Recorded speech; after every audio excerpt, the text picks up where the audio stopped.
IPL தொடரில் கொல்கத்தாவுக்கு எதிரான ஆட்டத்தில் மும்பை அணி 8 விக்கெட்டுகள் வித்தியாசத்தில் வெற்றி பெற்றுள்ளது. ஐபிஎல் தொடரின் 12வது லீக் போட்டியில் மும்பை உள்ள வான்கடே மைதானத்தில் நடைபெற்றது. அதில் Mumbai Indians, Kolkata night Riders அணிகள் மோதின. டாஸ் வென்ற மும்பை முதலில் பந்து வீச்சை தேர்வு செய்தது. இதையடுத்து கொல்கத்தா அணியின் தொடக்க வீரர்களாக டீகாக் மற்றும் சுனில் நரேன் ஆகியோர் களமிறங்கினர். இதில் சுனில் நரேன் ரன் எடுக்காமலும் டீகாக் ஒரு ரன்னிலும் அவுட் ஆகினர். தொடர்ந்து களமிறங்கிய கொல்கத்தா வீரர்கள் மும்பையின் அபார பந்து வீச்சை தாக்குப்பிடிக்க முடியாமல் அடுத்தடுத்த விக்கெட்டுகளை இழந்தனர்.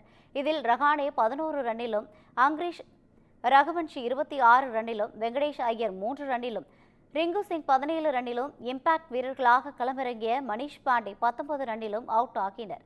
இதனால் கொல்கத்தா அணி 80 ரன்னுக்கு 7 விக்கெட்டுகளை இழந்தது. தொடர்ந்து ஆண்ட்ரே ரசல் மற்றும் ரமன்தீப் சிங்கர் ஜோடி சேர்ந்தனர். இதில் ரசல் 5 ரன்னிலும், அடுத்து வந்த ஹர்ஷித் ராணா 4 ரன்னிலும் அவுட் ஆகினர். இறுதியில் கொல்கத்தா அணி 16.2 ஓவர்களில் அனைத்து விக்கெட்டுகளையும் இழந்து 116 ரன்களுக்கு ஆல் அவுட் ஆனது.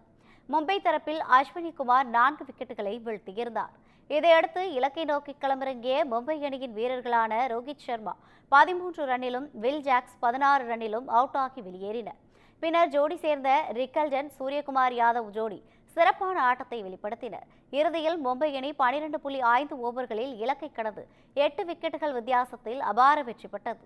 இதன் மூலம் மும்பை அணி நடப்பு தொடரிலிருந்து தனது முதல் வெற்றியை பதிவு செய்துள்ளது.